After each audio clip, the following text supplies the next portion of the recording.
So we always believe in the word transformation.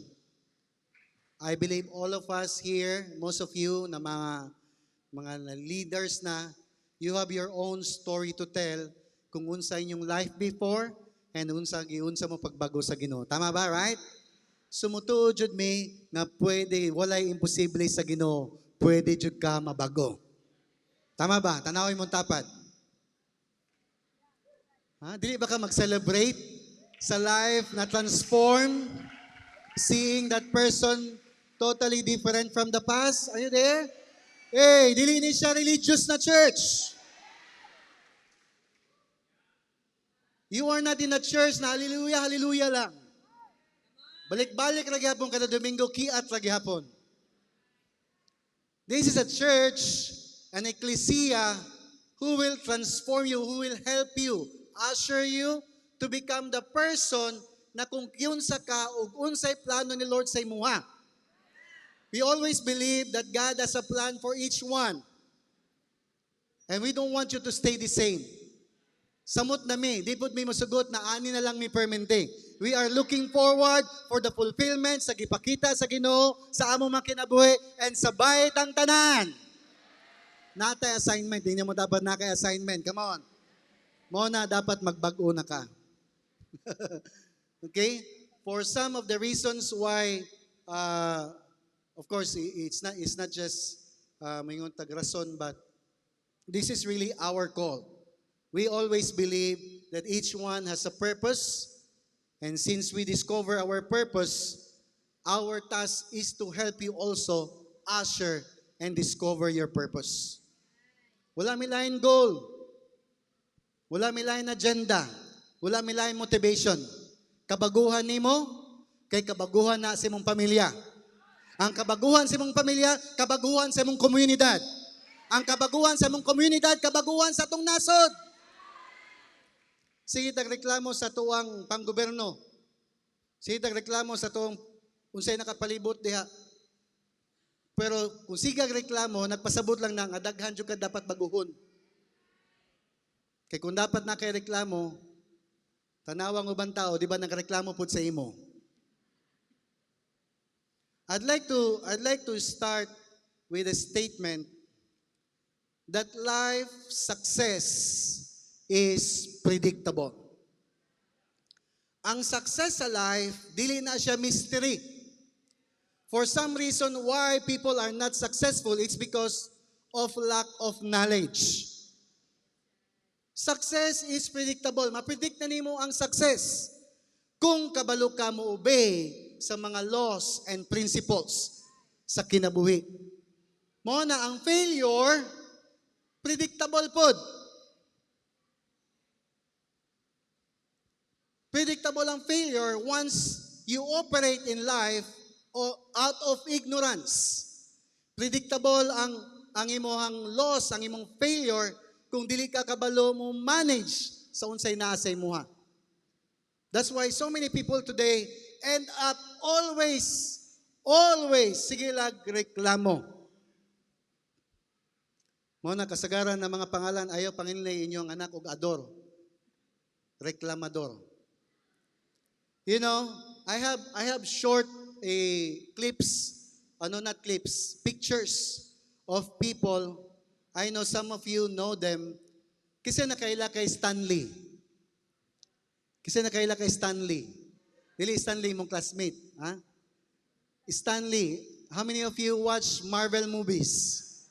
You know, past decades of Marvel movies have become some of the biggest storylines to hit the big screen. Many superheroes came from the much-loved comic book creator.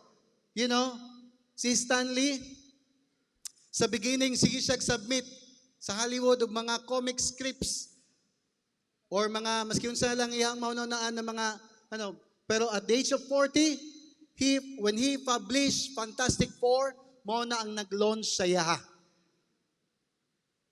And he died doing his vision. He died fulfilling his purpose. Kasi naka-watch sa Endgame. Oh. That's the same thing with you. Pila sa inyo nga diri 40 above. Ay na lang tasin yung kamot dahil. Okay. Atuan ng batch. Dili nagpasabot na 40 na ka, murag humana. In fact, they say, life begins at 40. Pero ayaw dawata tanan. Kaya apil na diha ang sakit-sakit manggod. But we need to understand, even if you fail so many times, when you just keep moving, nadyo kay maabtan. Labi na ko na kay pananawon. Labi na ko na kay dream. Kinsay na mga dream dire? Come on! Ang problema nato usay, pag magkataas atong edad, kalimtan nato itong dream. You know, dream is the language of the Holy Spirit. That's His heart. So, keep dreaming. Kabalo mo ang imong dream, always gina siya muagi og test. Muna pa dayon lang, just like Stanley. Okay, kasi nakaila kisa rin mga pasyonista. Mga pasyonista. Ha? Wala mga pasyonista? So, dili si mo kaila ni kay Vera Wang. Kaila mo kay Vera Wang? How many of you knew Vera Wang? Sa mga babae, mga ladies. One of the famous designers today. Nabaday big clips diya? Wala? Yan. It's hard to imagine Vera Wang doing anything but building her fashion empire. But before she was creating runway clothing and wedding dresses, she was a figure skater and a journalist. Grabe ang shifting sa iyang life. Okay, Vera did not enter fashion industry until she was 40 years old. It just goes to show that it's never too late to change careers or to chase a passion. Naay mga butang atong ginabuhat ba? Dili jud ka passionate diha.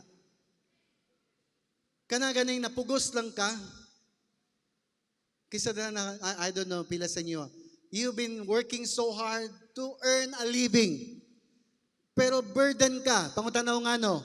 Because that's not your passion. Dili gani mo siya passion ba? So, somehow, muingon ka karon na murag late naman mo shift pa. No, it's never too late. Once you got your passion, no, wala kay lahat buhaton si mong passion. Imo na siyang i-develop. Then you will see for yourself that passion will make you become influence. Are you following? Vera Wang is a top, ang name niya, if you buy in with his clothings, weddings, dili siya basta-basta. Na siya brand. Kisay nakabalo sa McDonald's rin. McDonald's. Kabalo ba mo, nag-spread ang McDonald's? It's because of Ray Kroc. Ang McDonald's, it was just a food chain in one corner na walay sistema. Until Ray Kroc at the age of 52, siya ang gitagaan o iyahang idea that to franchise or to make it a food chain all over the globe. And look at McDonald's today. Na ay mga idea nga naa sa imuha, hadlok lang ka mo step out. Tanaw rin mo tapad? Nabanay utok? Ngay utok? Kung nanay utok, nanay idea. Gamita pod.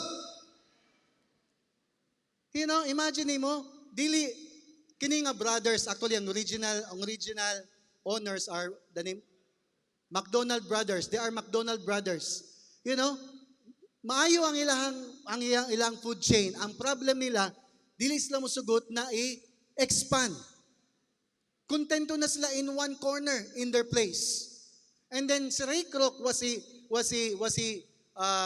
ang iyang mentalidad, ang iyang mindset, salesman. So nakita niya ba na this is something that everyone, kining lamay nga pagkaon, this should be shared to everybody, not only to our nation, but even to others.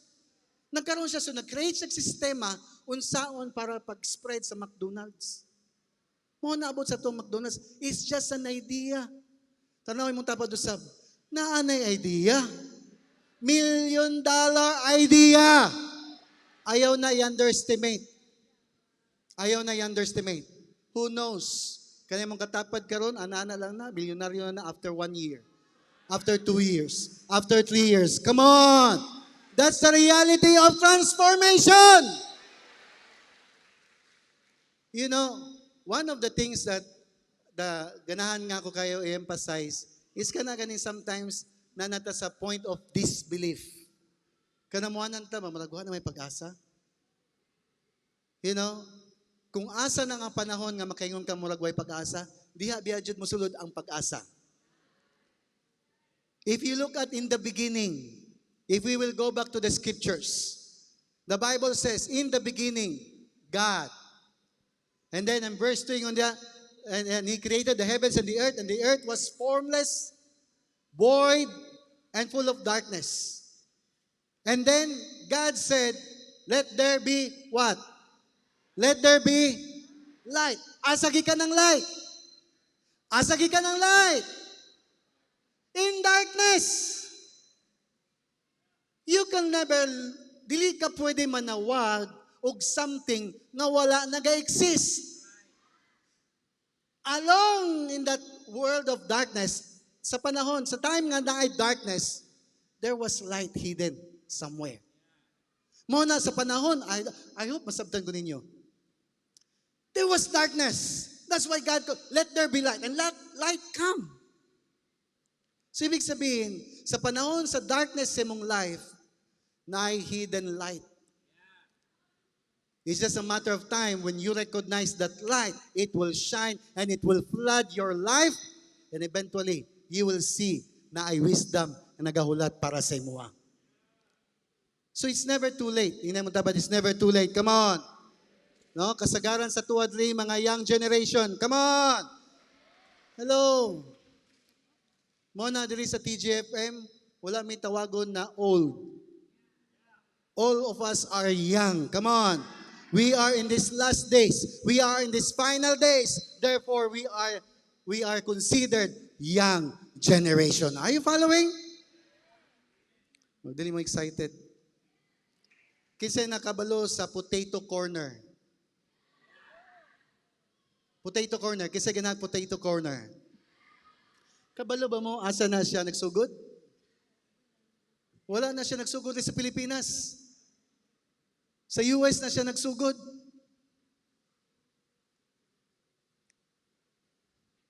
So dili nagpasabot nga naka sa gawas sa mga nagwatch online overseas.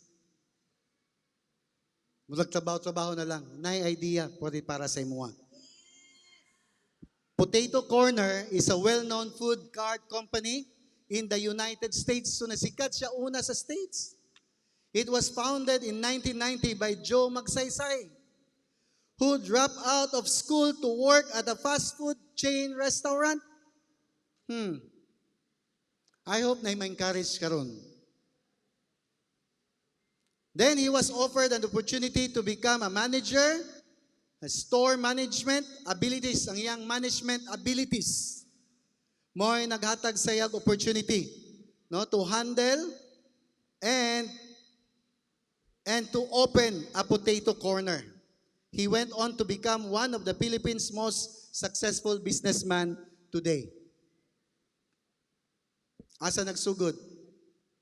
Sa gawas. Ngano magsugod man sa gawas nga pwede man rin sa atong nasod lang. Nabata diha? Nabata diha?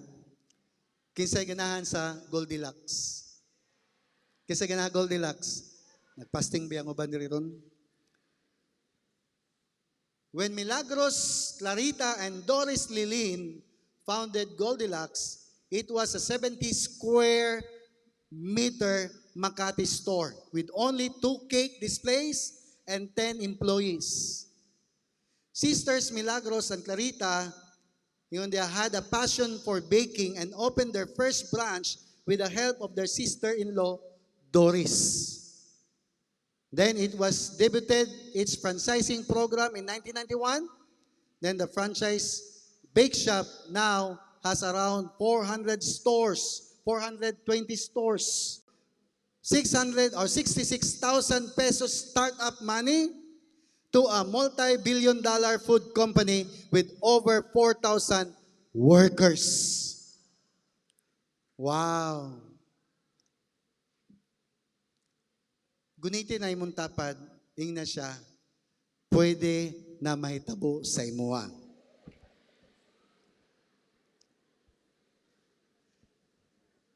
Posible ba na tanan? Ngano sila man?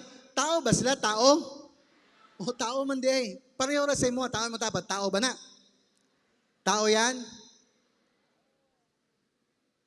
All of us has the ability to produce.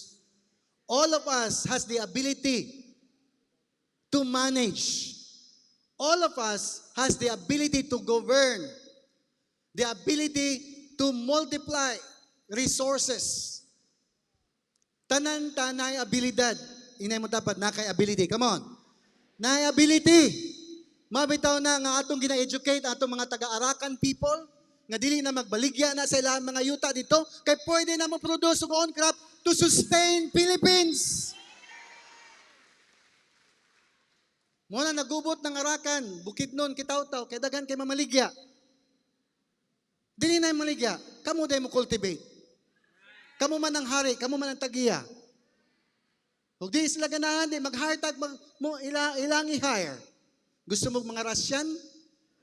Dagan Russian ang hawa silang lugar, kay manago. I-hire na to, cultivate sa inyong land. Ha? Gusto niyo taga-Ukraine? Ha? Foreigner na ang mga lagad sa tuwa. May tabo ang panahon, maabot ang panahon na wala na overseas workers. Ang mga foreigners na ang na-adere to help. Ay nako, I don't know kung makita niyo na. Open your eyes. Of all the nations of the world today, Philippines, every eye is on the Philippines. Wala lang mo kaila kung kinsa mo. Kini atong tapok-tapok karon okay ra man eh. No? Leaders, murag unsa gikadako no? Nation transformation, katawan ka. Pero one mind at a time na ma-transform, it will spread out. Because that's how the kingdom of God works. This is not the kingdom of the world. It's the kingdom of God. This is not religion. Let's look at the scriptures. Ready na mo, ani? Ang timer na ako, ha? Ang timer na ako, diha. Anan timer res subangan daw. Kaya ba si Mabtan tag-udtuan eh. Udto na ba, Jud? Let's look at in the beginning. Para makabalo ka kinsa ka. Genesis chapter 1, verse 26. This is common. Memorize this one. God said, sino sabi? Sino may sabi? Sabi niya, let us what? Make man in our image according to our likeness. Then, sino may sabi? Let them have dominion. Tell somebody, let them have dominion. Sino may sabi? Si Lord. Let them, hindi niya sinabi, hindi niya sinabi, let us make man. Gawa tayo ng tao. In our image, hulagway nato, kapareho nato, sama nato. Then, wala siya ningon na, then, let us have them or give them dominion. Ang gisulti, let them. Gitagaan tag trust sa Lord to have dominion. Na ang word na dominion is a compound word. Dili lang na dominion nga mo dominate. Kana nga word in the original translation is the word rada. Raw-daw. Rada. Ang ibig sabihin is to govern, to manage, to cultivate, to lead, to usher, and to produce. So, ingon ng Lord, let us make man in our image, in our likeness, and let them have dominion. And that's the reason why, kung unsa ang earth karon, resulta na sa hunahuna, resulta na sa management o sa government sa tao. Kung unsa ang Pilipinas karon, kung unsa ang nasod, uban nasod, tungod na sa tao. Kung na may climate change karon, tungod na sa tao. Kung na may pandemic, tungod na sa tao. Ana ka-brilliant ang tao. Tanaway mong tapad. Ana na siya ka-brilliant. Ana-ana ka maayo. Ha? Ang problema nato ang mga Pilipino, na biktima ta sa pangalan na third world nation. There's no such thing as third world nation. We are one nation. Kinsa may nagbrand sa tuwa? Kinsa nagbrand sa tuwa? Tao ra pod. Ngano man gibrand man tag third world.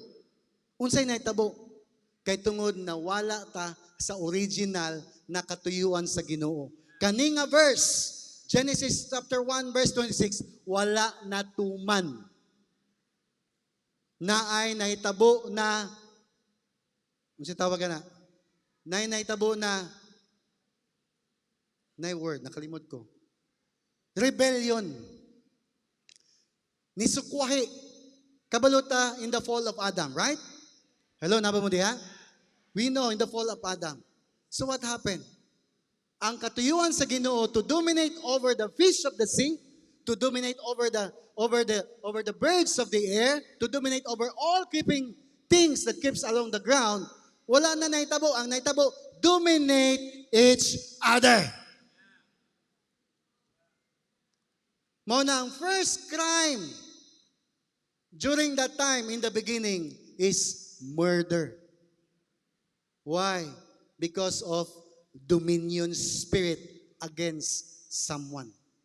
Jealousy. But praise God, kay naay promise si Lord.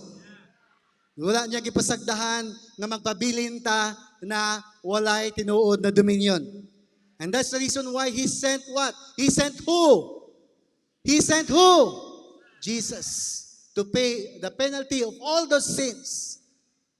Ang problem lang nato, kay si Jesus, pag-abot niya, na misinterpret nato, na misunderstood nato ang iyang pagari. Kay abi natong tanan, Jesus came for Christianity. Jesus came for religion.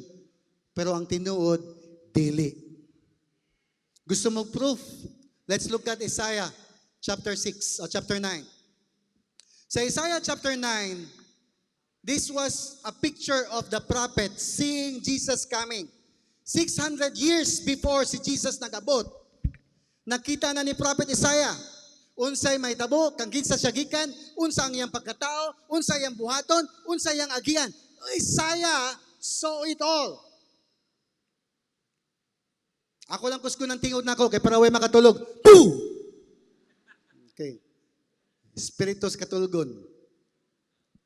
Bugnaw ba rin? Bugnaw? Bantog na katulgon. Okay. For unto us. Come on, basta tatanungin. 1, 2, 3, go! A child is born unto us.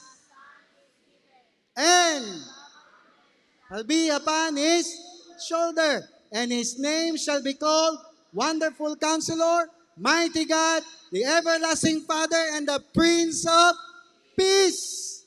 Nabay nakabutang diha religion? Nabay nakabutang Christianity? The government, for unto us, Jesus, the child is born. Unto us, Son, Christ is given. And the government, how many of you believe when it will be carried, anything that is carried on your shoulder, dili na pwede bitbiton all throughout your life. It is meant to be passed on. So Jesus carried that government for the reason na iyang ibalik sa tuwa ang nawala. Ang nawala sa tuwa in the beginning, dili religion. Ang nawala sa beginning is what? Dominion. Government. Management. Mo na kasagaran tao karon di ka ba manage? Kapila ko mangutana, unsa man ang resources sa Ginoo nga naa sa mo karon na pwede nimo magamit para makasugod kag negosyo. Ang uban, mayon wala. Kasi wala. Wala ba kay abilidad? Wala ba kay passion? Wala ba kay skill? Wala man ko'y kwarta. Unsaon nimo ng kwarta? Daghan man kay nagsugod nga daghang kwarta. Wala man gyapon kwarta.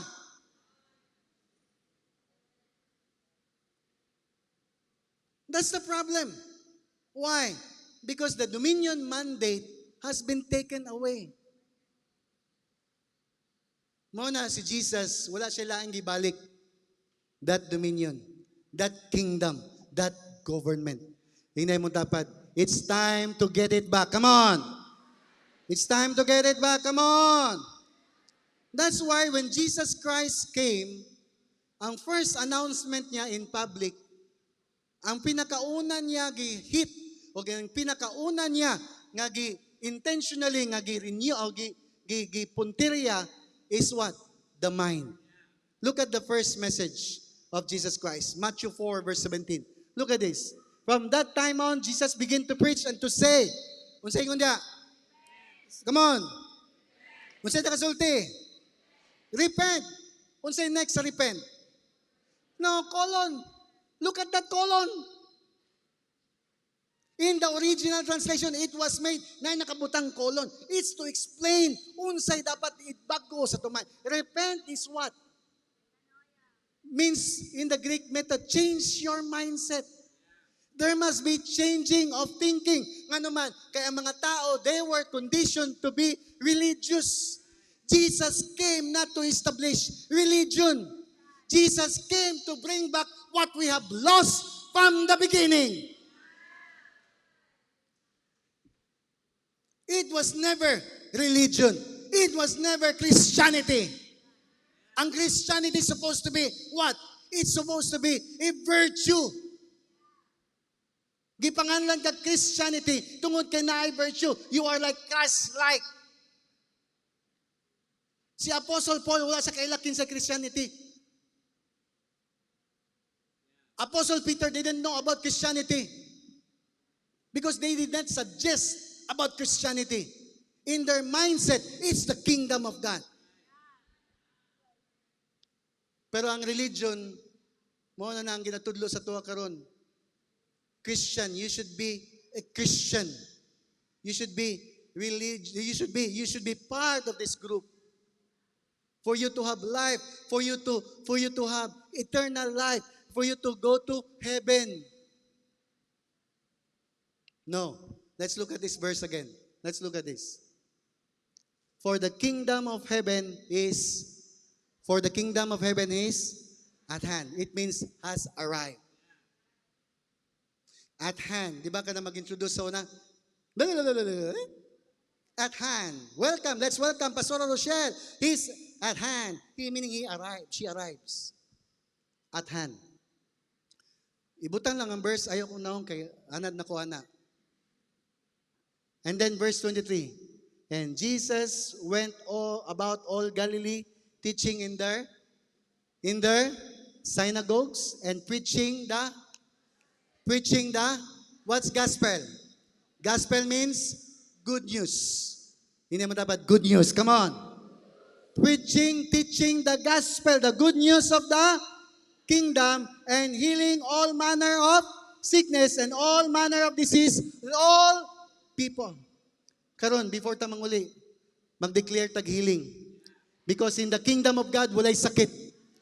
In the kingdom of God, walay pobre. In the kingdom of God, na ay breakthrough. And let's declare that today. Amen? Mo nagitawag siya what? Good news. Come on, say it with me. Good news. Come on. And this is the good news that we are preaching. This is the good news that we are sharing.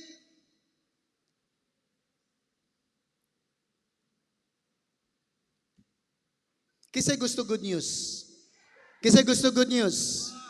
Kinsay gusto good news? Ang good news, you are on your way to your breakthrough. Come on. You are on your way to your healing. You are on your way to your promotion. That's good news. Gusto niyo bad news? Ang sala nimo, may imperno ka. Mo na bad news. Mo na ginashare sa Christianity. Nagtudlo ba si Jesus? Share the bad news? Unsay gi-share? Unsay i-share? Unsay i-preach? Good news. So one of the things that we want to highlight today, before we'll go, is how could these things work? How does the kingdom work? Because some people today, they don't understand what kingdom is all about. Labi na kita. Kita na mga Pilipino, kay dugay naman ta na colonize. We were colonized for 333 years, remember? By the Spaniards. And even until today, napagyapoy bahid sa mga Espanyol ang atong kinabuhi. Ang atong dalan ay mga Espanyol na mga pangalan diha. Tama ba? Ang atong mga language, so, kutsara, tinidor, uno, dos, tres. Tama ba? Napabilin pa. But more than those language, na ay mga kultura nga nagpabilin gikan sa Espanyol, gikan sa mga Spanish regime. Sabda na to? Like what? Like, for example, unsa man? Siesta. Di, kanang kultura nga na kultura na ito karon, nahimong tradisyon. Siesta? Fiesta. Fiesta. Amen. Mag-bless. Nga naman good, nang itudlo nilang pag-bless, nga inana man dyan. Ha? Ana bang tudlo sa scriptures? When you declare blessing, it should be lay your hands. Gusto nila ibalik ang blessing sa ilaha. You see how these people works? Yang kita pod kay, nakultura na, bless ka, bless. Tingala ka, mag-bless ang imong apo, mag-bless imong mauluan, mag-bless ang imong anak, pero ginatunglo ka, panuway ka nga mahana ka. You will see the difference. So one of the things that kinahanglan natin masabtan is how this kingdom works. Some of you already knew about these things, but kinahanglan natin i-reinforce from time to time, especially those who are new today. We are not preaching, dili man naga-preach lang dili about unsa lang. No, we want to tell you the truth. The original information. Let's look at how these things work. Okay, tanaw na to niya. Matthew 13 verse 31. Ingon si Jesus, the kingdom of heaven is like, kita mo sa kagamay sa mustard seed, which a man took and planted in his field. Ang kingdom daw, ang gingaran sa Ginoo is like a mustard seed. And then it says here, next verse, though it is the smallest of all seeds, yet when it grows, it is the largest of garden plants and becomes what? Becomes what? A tree. So that birds come and perch in its branches. Ana daw ang mag-work sa kingdom. So if you understand how kingdom works, dili ka mag-aspire o diretso dinaggo dayon. Come on. Mao na naglisod ka sa mot. Mao nagapait ka sa karan Pinoy. Gusto man dinaggo diretso. Ang kingharian sa Ginoo and how the life, how it works should always start small. Ayaw na imaliit. Do not despise small beginnings. And tanawin mo dapat, ayaw na maliita. Dili na basta-basta. Even ang akong mama, wala kaila sa kuwa. Ang nailan lang niya sa kuwa, batasan ra.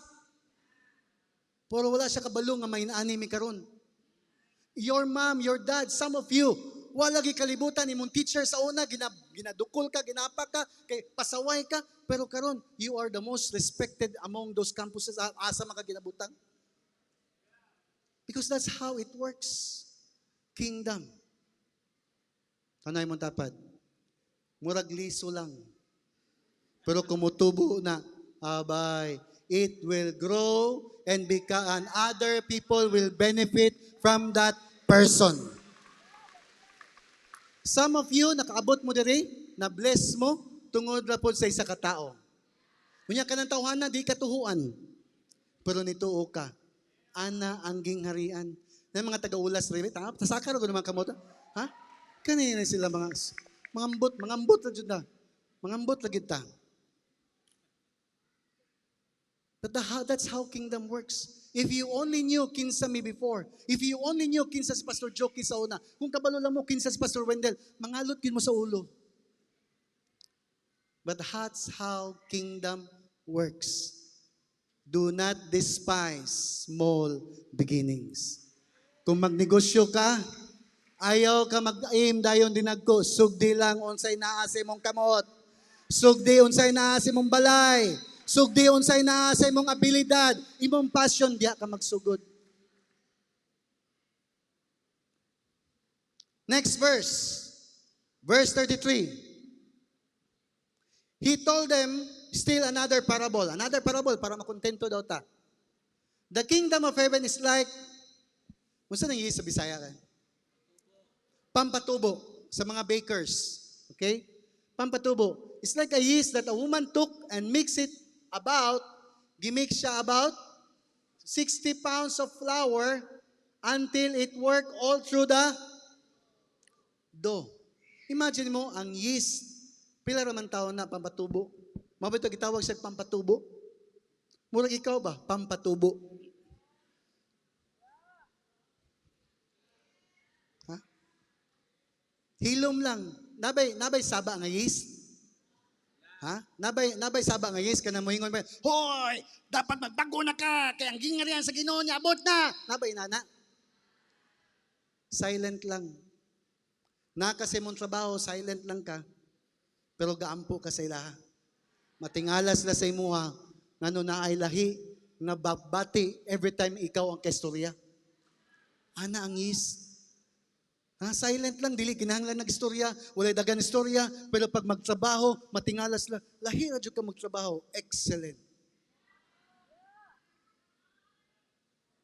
Ang problema sa mga reliyoso, pangutan na kung sa, mo trabaho mo sila.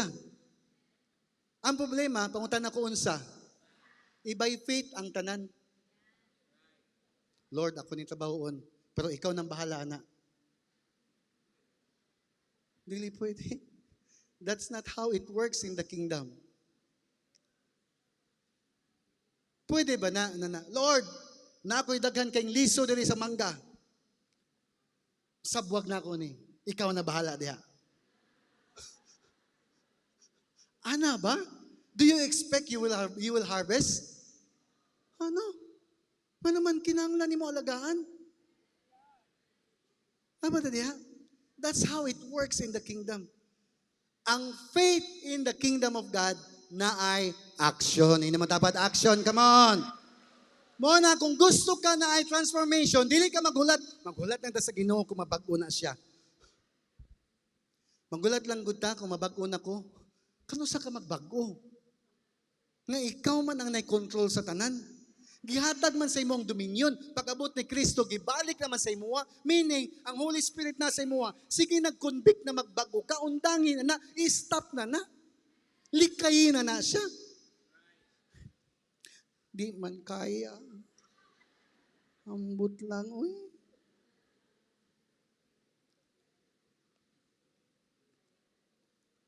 So, saan man pag-inherit sa kingdom?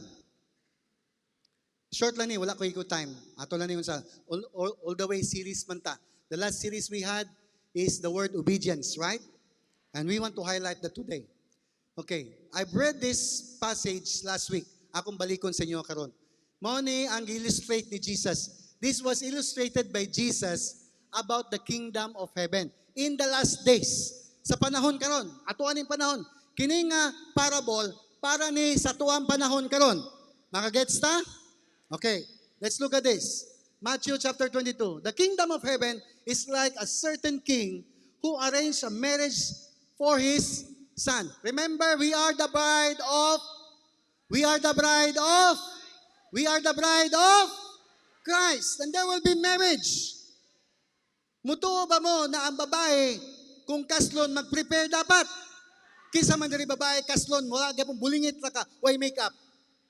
You should prepare. So since we are the bride, we should prepare. Ina mo dapat mag-prepare ka. Ina mapikas, mag-prepare ka. So, kingdom of heaven is like a certain king who arranged a marriage for his son, for the groom, and sent out his servants to call those who were invited to the wedding, and they were not willing to come. Gi-invite daw, ana ay mga gina-pre-arrange na mga invitation para sa makadaghanan, pero they are not willing to come. Mga excuses, dili available, busy. So what happened? Again, he sent out the other servants, tell those who are invited. Giimbitahan na, see, I have prepared my dinner. My oxen and my fattened cattle are killed, and all these things are ready. Come to the wedding. So ginapaprepare ang church, ginapaprepare ang mga tao. Come. Pero unsa ingon diha? But they made light, they take light. Wala nila gitagaan og value.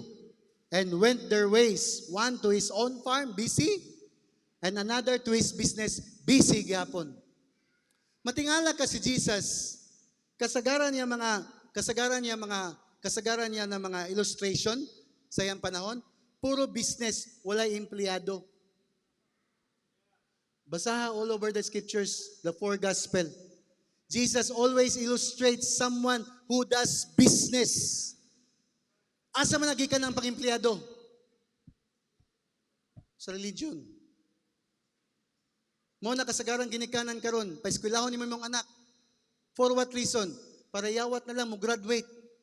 For what reason? Para nakay nindot na kaugmaon. Unsa may kaugmaon sa empleyado? What I'm trying to say, yes, you can be employed for a time. But I'm telling you, there are things that had been deposited sa imuha, abilities, para mo create a business because we were made to do business. Kabalo ba mo ang tinuod na business? Ako ni Sigway. Kabalo mo unsay tinuod na business? Ang tinuod na business, dili para mo kwarta. Ang iyong utok pag mag-business, kwarta manggod mo na maglisod mong sugod. A real business. Why you do business? Because you want to solve a problem. Kinsa nag-educate sa tuwa? Religion. Religious people. Praise God, nakakadiri karon. Praise God, naka sa TGFM. Praise God, niabot ka karon. Kay mabago na ang imuhang pananawon. Repent! Change the way you think. This is not religion. This is not even the church that you used to think. This is nation transformation. One person at a time. Kung ikaw dili mabago, unsaon na lang imong next generation. Kung imong utok, maong lang yapon. Umaw ra gyapon, automatically ang imong next generation, umaw ra gyapon. It's time to renew your mind. That's not how kingdom works. Gitago ni sa tuwa for many, many years. That's why I praise God that this has been revealed again. For what? For the last days. Ibig sabihin, we are being raised up for this generation para unsa? Tawagan pa pangutan na ko unsa? Para sa kabaguhan sa nasod. Kanay mong katapad? Wala ka kaila. In a matter of 2, 3, 5 years from now, wala ka balo, basig nasa billboard na nimo na makita. Basyo niya, matingala na lang ka, kay pagbotohan na, makita nimo, apil na yung pangalan sa balota for mayor, for congressman. Inay mo dapat, ayaw ko i-underestimate. Ha? Kung naamay mga mulupad na mga sakyanan, o mulupad ba, multicab, mulupad na tricycle, wa kabalo basig ang kanay mong tapad, mao'y maka-invento.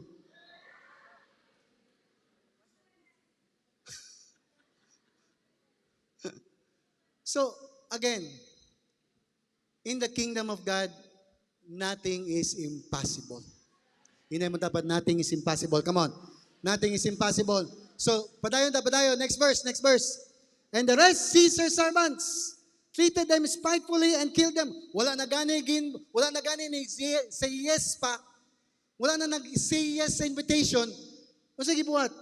No? Gipang seize ang servants, treated spitefully, criticized, killed even, persecuted. But when the king heard about it, he was what? He was furious, and he sent it out his armies, destroyed those murderers, and burned up there Kagisang City. City sa mga nauna nag-invite. That's why you can see today. Look at Jerusalem. Look at their place.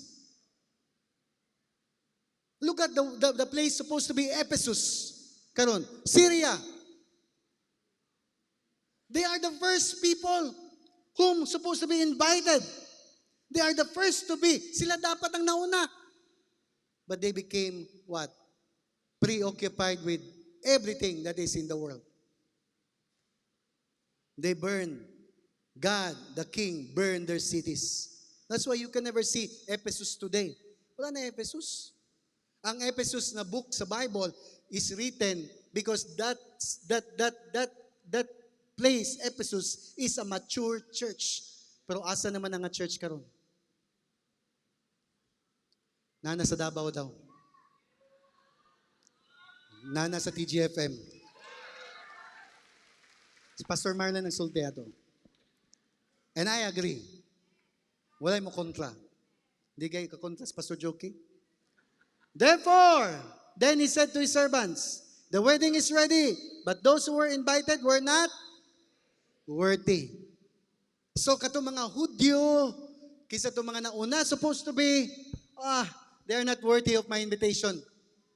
Okay, let's look at to the streets. Therefore, go into the highways, adto na sa mga Gentiles, adto na mo sa Pilipinas, adto na mo sa Japan, highways, and many of you find invite the wedding. Masking kinsa inyo makita, imbitaha. Mabito ang Book of Romans, giklaro ni Paul nga ayaw ka, don't be so proud about the gospel that we have. Because God allows hardening of hearts in part of the Israel, temporary lang. For what reason? Until the number of Gentiles will come to know the Lord, saka sila moduol sa Ginoo. Pangutan ako nga no? Because they will become jealous. Imagine mo ang atong tawag, ang atong call is to make Israel, the Jews, make us become jealous about us. Ibig sabihin, i-prosper gidi ay ang mga Gentiles. I-prosper gidi ay ang mga Pilipino. I-prosper gidi ay ang mga nakay Kristo. The Lord will prosper you. So that those people of God, supposed to be sila ang nauna, magselos sila. And then they will come to know the Lord also. Next verse.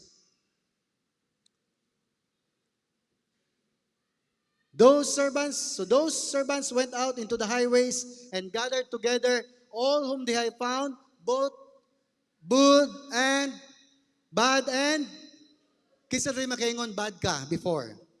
Kisa rin makaingon good pug ka before. Char. Both good and bad. And the wedding hall was filled with guests. So it's a picture. Pakabot sa panahon. And then, but when the king came in to see the guests, he saw a person, there who did not have a wedding garment. I have a deeper explanation on this, but I will share that later. There who did not have a wedding garment. Wala nagsuot og kanang pangkasal. Kisa diri ganahan mo kasal magsando lang. Every time na ay occasion magsanina magjugag tarong, ama? So he saw a man not wearing a wedding garment. So he said to him, friend, migo, giunsa nimo? Nangutan na siya, giunsa nimo pagsulod diri? Grabe kamayo ang tao, no? Hello. Ginapakita lang gid ba unsa kamayo ang tao? Unsa ka kawais. Giunsa nimo pagsulod? Kasal man eh. Nung wala kay suot. Asa ka ni Agi. Picture ba niyo? Ha? Wedding man eh. Ngano imong suot, dili man pang wedding. Asa ka ni Agi. Pero, ang problema, he was speechless. Wala na siya rason. Kay kabalogid siya. I don't know, unsay rason niya, but he was speechless, meaning, nibutho ra ka dito? Di, siguro no. I believe na kay gibuhat para makasulod. I believe you disobey the order that it's a wedding. And dapat mag-wear kag tama na garment. Tama ba? Pero ni-disobey ka. Tama ba? It is disobedient. Pangutanaw nga no. Nga no masuko man daw ang king. Kung mingon day nagwa man jud ko'y malain masuot. Moro man jud ni. Pero he was speechless. Remember, ang nakasulod either good or bad. Dili lang good tanan. So, he made his way, get into the wedding, and then eventually, kay tungod walay pwede nga makalusot kay Lord because God knows everything, then he was confronted. Since he has no excuses, then sa inyo sa Bible, then the king said to the servant, bind him hand and foot, take him away, and cast him into outer darkness. There will be weeping and gnashing of teeth, for many are called, but few are. For many are, but few are. Tingnan mo dapat, you are chosen. Come on!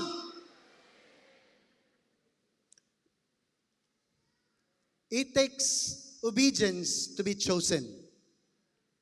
That's why obedience is faith in action. Come on, say it with me. Obedience is faith in action. Ang obedience nimo mao po imong doorway to your blessing, not only to you, but even to your next generation. Let's look at what Abraham did.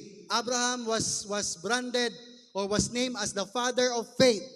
Remember, right? Abraham was the father of faith because he was supposed to sacrifice his son. Remember? And then, iyang sacrifice, and he was tested and proven that he loves God more than his son.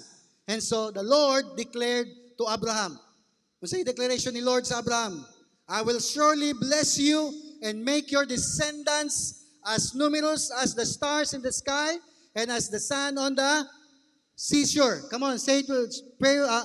Read it with me. Your descendants will take possessions of the cities of their enemies, and through your offspring, all nations on earth will be blessed because you have obeyed me. That's how powerful obedience is. Dili lang ikaw ang mag-benefit, pati ang imong next generation. How many of you here excited ka mo obey kay Lord? Come on, can I see your hands? Dili lang dapit daghan, murag wala diri. Kinsa diri ganahan mo obey kay Lord? Come on. I tell you, when God tells you to do something, it will never be hard. Pangutanaw nga no. He will never require you of something that you cannot do. Dili siya maghatag sa imong challenge kung dili nimo kaya. Remember, you are created in His image, in His likeness. Unsay abilidad ni Lord, mao po na abilidad nimo. Mo na kung unsay dili niya, makaya na nimo. Kung unsay ang kan kinaiya, mao po'y kinaiya dapat nato. Amen ba? So dili na ng religion nga may lang ta pag Sunday. Yes, brother. God bless you, brother. God bless you, sister. Beso-beso pa ka, no? No, I love you, brother. I love you, sister. Kanta-kanta pa niya pag-uli. Kusog kay manunglo. Kusog kay manlibak.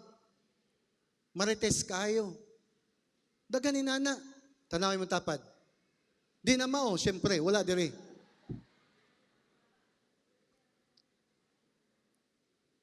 That's why Jesus said to all of us, Jesus never suggested, mo ni ang gusto ni Lord na buhato nato. Kay ngano ang uban dili ka obey? Pangutana ko ngano? Kay daghan man tag kabilinggan. Daghan kabisihan. Mayon tag nagbusiness. Mayon tag nagbusiness. Mayon tag nagbusiness ng empleyado raman.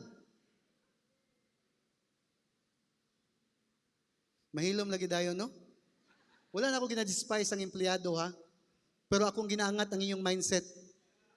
Do not stay there. Learn on the trade, the management, learn everything that you need to learn, and pursue your passion. If you want to really prosper in life, if you want to be successful in life, it's so hard. Lisod kayo ng, no? You climb the highest ladder. of the highest position in the company. And then pagkabot mo sa taas, empty ka. Kaya di na mao. Mingaw ka kay ikaw ra isa. No. Ang fulfillment ug satisfaction is when you fulfill ang imuhag yung purpose and imuhang calling. Amen ba? Amen ba? So, unsay kabilinggan ngano dili maka-obey? Daghan concern sa kalibutan. Unsay kaunon, unsay himnon, unsay suoton, unsay pang-tuition, unsay paraugma. Jesus said to us, listen to this. Ingon ni Lord, therefore, do not saying, unsay kaunon, what shall we drink, what shall we wear. Nga naman, for after all these things, the pagans seek. Kisay ka seek? Mga religious. Pagans are religious people. Mao na ning ginagukod sa mga religious. Unsay kaunon, unsay himnon, unsay suoton. Ngano nagtrabaho ka para na suoton? Ngano naningkamot ka para na kaunon, para na himnon? Mao naman ang kasagaran. But Jesus said, for your heavenly Father knows that you need all those things. It's a need. Tama ba? It's a need. So, God didn't despise all of you pursuing what to eat, what to wear, what to drink. Okay na. Kay mo importante man na, need man na. Pero kung mag-worry na ka about those things, ingon si Lord, do not worry. Why? Ingon si Lord, but seek first. Come on, let's read all together. 1, 2, 3, go.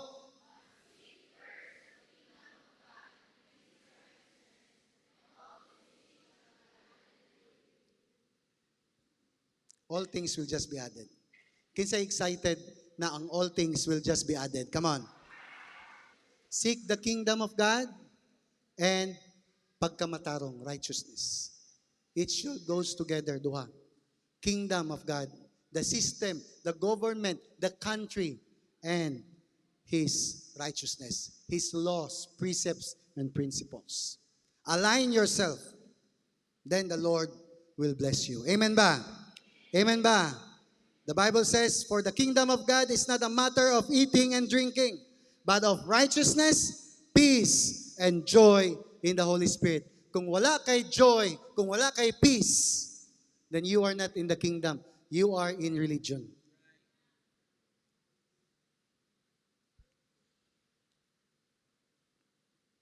Therefore, as I will end, i-apply na to atong pinaka-key verse as TGFM. TGFM, are you there? Memorize this verse. Romans chapter 12, verse 1 and 2. Therefore, so my brothers and sisters, I plead with you to give your bodies to God because of all He has done for let them be what? Living and holy sacrifice, the kind He will find acceptable. This is truly the way to worship Him. Ang way to worship Him is give it all for Him. Amen ba? Amen ba? Kisay gusto mabago? Kisay gusto mabago? Next verse. Do not copy the behavior and costumbre of this world, but let transform you into a new person by changing the way you think. Then you will learn to know God's will for you, which is, come on, can you give the Lord the best clap of praise? That's the will of the Lord. His will in our life is good, pleasing, and perfect. So wala tayo line goal today. Let's move now. Let's start to transfer now out of the kingdom of the world into the kingdom of God. Out of the system of this world into the customs of the kingdom. That's the only way for you to experience peace, joy, and righteousness. Amen ba? Amen ba? Let's all stand.